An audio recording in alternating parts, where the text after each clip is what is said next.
एणिकी मात्र 45 मिनिट हो शवदाह। कटक खाननगर श्मशान में आरंभ हो गैस चूल्हार अंतिम संस्कार कार्य।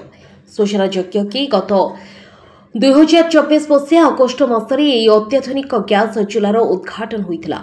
माननीय केन्द्रमंत्री धर्मेन्द्र प्रधान कर कमल यार शुभ उद्घाटन होते गेल इंडिया तार वैषयिक कर्मचारी दे नथिबारु यह कार्यकारी हो पारु नथिला, किंतु एबे यह संपूर्ण कार्यक्षम हो पारिछि। गोटे शवदाह पई 2000 टंका देय रहिथिबा कटक महानगर निगम मेयर सुभाष सिंह कहते। कटक सहर में पाखापाखि 26 श्मशान रही। परिवेश प्रदूषण को रोकने काठर व्यवहार कम करने धीरे धीरे सहर अन्य प्रमुख श्मशान गुड़िक एभली गैस चूल्हा मध्यम शवदाह कर योजना अच्छी कटक महानगर निगम कमिशनर अनाम पात्र कहते। खाननगर श्मशान पर कटकर अन्य एक प्रमुख श्मशान सती चौरा प्रकल्पर 70 भाग कार्य सरी। गैस चूल्हार शवदाह द्वारा परिवेश प्रदूषण कम हेब और 45 मिनिट शवदाह हो पार कटक महानगर निगम स्वास्थ्य अधिकारी सत्यव्रत महापात्र कहते।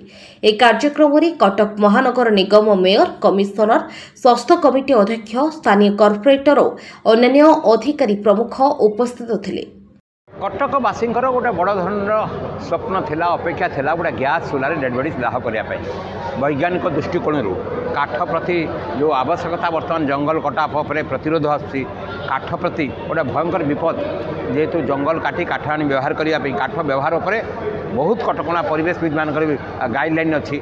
आम सब दृष्टि विचार करके गैस चूल्हाटा आरंभ कर 6 मास तले अगस्ट 21 तारिख दिन स्वास्थ्य शासन दिवस में माननीय केंद्र मंत्री धर्मेन्द्र प्रधान, नगर उन्नयन मंत्री समस्त धरिक आम उद्घाटन करूँ, किंतु टेक्नीशियन गेल इंडिया टेक्नीशियन दे पारानी बोली आम बार बार लिखिलु।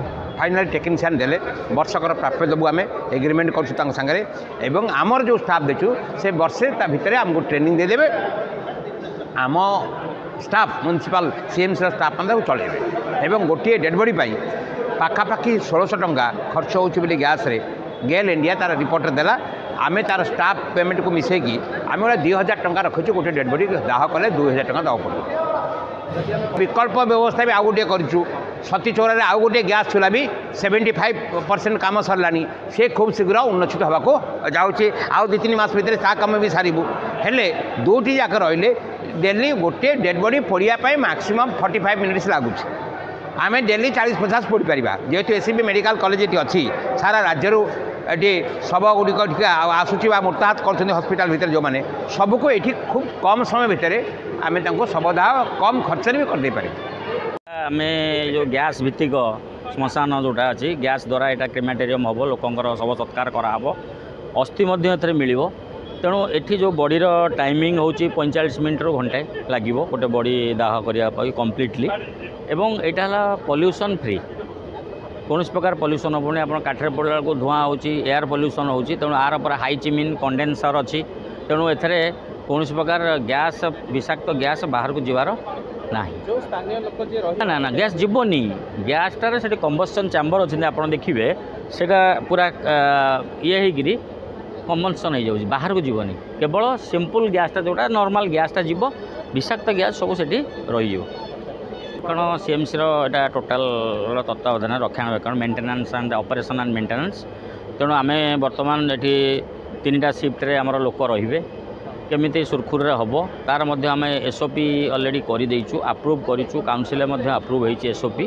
तेणु से गाइडलाइन अनुसार आम यहाँ को परिचालना करें।